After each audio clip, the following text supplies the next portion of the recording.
our dear viewers, once again we are here in Chengera.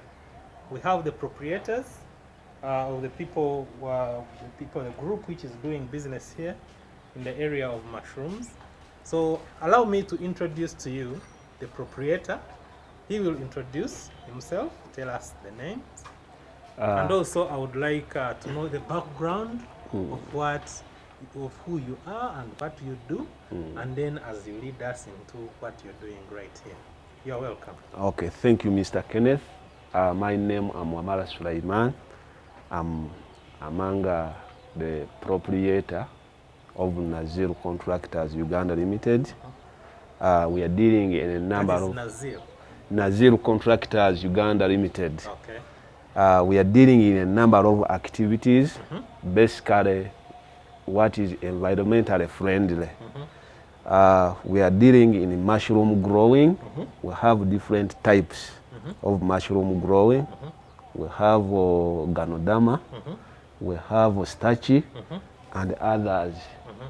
Then we are dealing also in in tree growing. So we decided to intercrop mushroom with tree growing. So you're a forester as well? Yes, I'm a forester. Then we decided to intercrop mushroom with the tree growing because we realized that most of the tree growers, the planters, they misuse the place. They can plant the tree from maybe 3 meters squared, but in between there is nothing. So we advise all our farmers to engage, to intercrop. As they are waiting for the maturity period of those trees, they can integrate it with the mushroom, and they keep getting intermediate revenues. So what you mean, there is a species of the mushrooms that can grow in the open environment. Of course. That we can put between the spacing of our trees or in the forest. Yes, please. Wonderful. Then another thing, also not only the mushroom, also we can integrate it with the black pepper. Also it can grow in between there. Black pepper also can grow within the forest. Yes, because in an open environment, because it needs the shade. The trees will have already provided the shade there. Therefore it can do very well, and we maximize the use of that land. Yes. Okay. Then there is also, we are coming out with asparagus. Also it can grow there. Because you want to see that we use the land appropriately. Instead of maybe using it maybe 20%, because if you plant the tree, you can use it 20% where you have planted the tree at a spacing of 3 by 3 meters, which means in an hectare you are putting, the initial stocking is 1,111. The remaining part is going to remain empty. You keep it for 10 years and productive. Now we have an idea of coming up with intercropping with these activities such that we keep on getting intermediate revenue. Okay, you have been talking about selling and linking. Who are your partners as far as this activity is concerned? Our partners, there is Microlex Uganda Limited. Usually for it focuses on buying our products. They usually even export them outside. That is the mushroom. Yes, they export them even outside. But even here, you can't satisfy the market. Every time and again, people, they are flocking here to buy those gardens, to take the mushrooms. We find ourselves that the market itself, we cannot satisfy it. So I think we shall talk about it later. Yes. Because when they talk about a garden, people expect us to be outside there. Yes. They don't know that even a small container now we are referring it to as a garden. Yes. Okay, go on, please. Yes. Now, so that's why we are making the seeds of the mushrooms, such that we can have outgrowers. Many. Where do you get the seeds from? We are making them from here. Yes. Okay. So where did you acquire the main first seed? The main multiply? We buy cultures sometimes we export cultures from China. So the culture is imported. Is imported. Then after, when it reaches here, we try to propagate it in the best way, and we have different whatever the quantities we need. We want to assure you that even if you need maybe 100 or 100,000 seeds, for us you just place your order, you give us just only like 2 weeks. We give it to you. How long does it take from making an order to delivery? Lead time. Now the lead time within 14 days we can give you. 14 days if I make an order, you deliver? Yes. Okay. So who are your main other clients? We have organizations you are working with? Or? We have supermarkets. Those are our buyers. Then we have some other companies like Rania, nurseries. Also we have dinner establishment, they took, and many others. Wow. Okay, so what do you say to the young people out there, especially in the times of COVID? You know, there are so many young people in the neighboring slums. Some of them are jobless, others have taken bad habits of going to steal around and criminal activities they are engaged into. What do you say? I would encourage younger people, and not only younger people, I would encourage all people to participate in these environmentally friendly products. Because when you look at what we use to come up with the mushroom, basically the substrates, you see these are corn cobs. Then we crush them, we have our machine is there. So you have suppliers from up country, the guy with the gardens, and they supply with the cobs? This one, you can even go, because some people, they don't know the use of it, they just burn them. Yeah, because after getting the seed, they don't care. Yes, when they harvest maize, for you need this. So we need to use what is surrounding us to make our ends meet. Kind of recycling it. Yes. You know, the substrates, for us we go and we make, and this is a new technology after making research.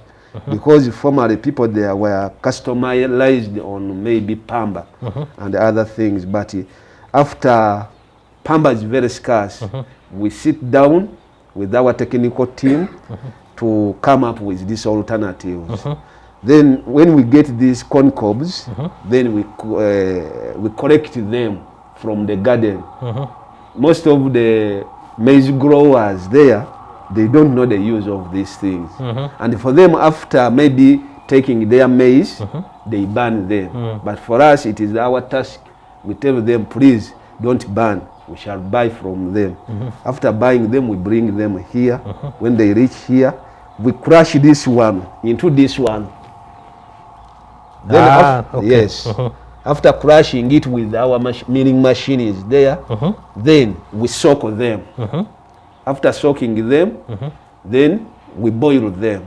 Then after boiling them, then we mix it with other substrates. As you will say, you know, sometimes technology is a property. So we need to give it slowly. Okay, I understand. Then after preparing it, I think there you have seen they are cooking. They are cooking it. Then we make the seeds on it, and we have something like this. You package it in the package bags. it in this thing. Now this is a garden. This is the garden we are talking about. Yes. Now, for that matter, I would like to invite a friend. Mr. Alex. The technocrat. He's a friend, he's a technocrat. You come and take over from here. Thank you. So our dear viewers, once again, we are going into the details of mushroom growing. As you can see today, we are in the urban periphery. You know, we have been so much excited about high-level agriculture technology like in universities and whatever. But today we want to see the last person, down in Kampala, down in slums, what are people doing? What are they getting engaged into? Are they doing agriculture? What are the income activities within those different areas, urban peripheries, slums, and all these areas? Now, this is urban farming to start with.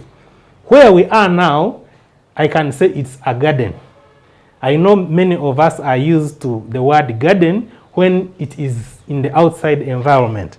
But we are referring it to as a garden because this is a place where they are growing their mushrooms. We have an expert here. He's going to introduce himself and take us step by step on how they grow and take good care of these mushrooms so they can harvest quality and be able to fetch some income. You are welcome. Thank you, Kenneth. Yes, please. Now, Probably introduction.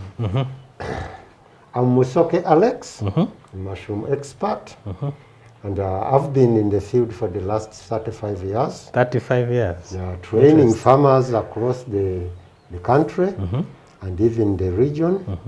And now, basically, when I teamed up with Nazir, as the first friend of mine was talking about, is that we are trying to see how we encourage the youth to pick up this project, not only in the urban areas, but also in the villages. He has talked about how a youth can benefit within the urban areas. Me, I will emphasize much on the youth who is far deep in villages, let's say in districts where there are no cities, no slums, no what. I understand that the slum people, they have small pieces area where they can cultivate this. And basically what we are doing here is that people cannot go through all that long technology of making these bags. We prepare the bags for them. We give them. This bag can cost a youth like 5,000 shillings. All he needs to do is to put on water and then it fruits. In a few days, it will fruit mushrooms like this. And then he harvests. And at the end of the day, he again waters it. In around 8 weeks, it will have given him 3 to 4 kilos. Only this, Only which is this. 5,000, Which is will 5,000. produce 5 kilos. Exactly. How much is a kilo? A kilo is 5,000 shillings. So 25,000. He will get like 25,000 shillings. If he has like 10 of these bags, that is 250,000. That's enough income for a youth to start with, rather than loitering around. So that is how an urban youth can benefit. When we look at the rural youth, actually the problem now in the villages, land is becoming scarce. But these youth, they are hardworking. They are producing a lot of things. They are producing maize, beans. But unfortunately, they don't know that they are leaving a valuable part about it. Because when they harvest maize, they burn the corn cobs. So we have tried to organize these wastes and show them how they can make money. Because these corn cobs, if you have a kilo of corn cobs and someone has a kilo of maize, a kilo of maize is around 800 shillings. Yes. But if I have a kilo of corn cobs and I produce a kilo of mushrooms, I will have 5,000. To us about the process of preparing a seed, but my main question to you is, now that it is ready for a youth somewhere in the ghetto that has just purchased it at 5,000 to go take the garden and take it to his home to start looking after the mushroom, I would like you to take us through the care. What advice do you give to this youth after reaching home? What are the main things that he will be doing, probably on a daily basis? If they grow, how will he know that they have matured? How will he harvest and also maintain the quality? Okay, when a youth has picked a bag like this, he's supposed to slit it. After buying from here, it is intact. It is intact. So after then he makes some slits. you cut. Yes. How long are the cuts? About 4 slits, here and here. From top to bottom? Yeah, from top to bottom. Okay. Then he puts it in a cool place. Cool environment. Cool environment. Within a few days, it will start to pin. These are called pinning. Ah, the It mushrooms will are start coming to out. bring some small mushrooms. As soon as these small mushrooms appears, within the next 1 day, the mushrooms always double in size within 12 hours. 12 hours, Yes, they double in double. size. When they reach this size, then he introduces some water. So you sprinkle on the plant. Sprinkle on the plant. After sprinkling, another 30 days, the mushrooms will have grown big like this. And they will be ready to harvest. Like that one is ready to harvest. This one is ready to harvest. So when it is ready to harvest,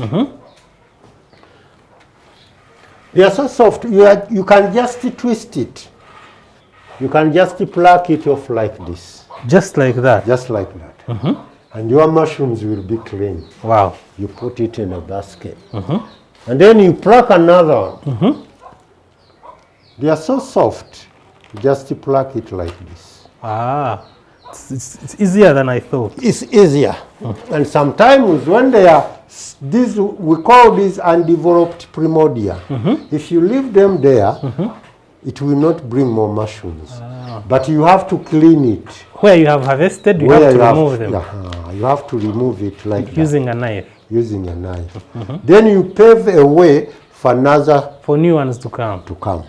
Ah, so the stems of the old ones, if they stay there, they will block the new ones from. The new mushrooms. So you get a knife, scoop them out.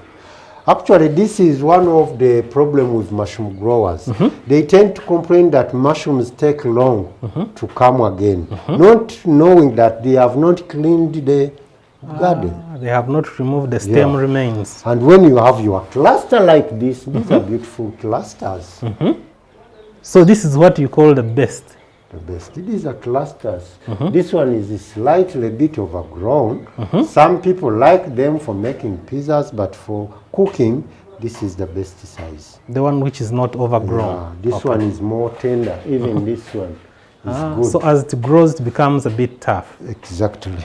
Okay. Have another tender one.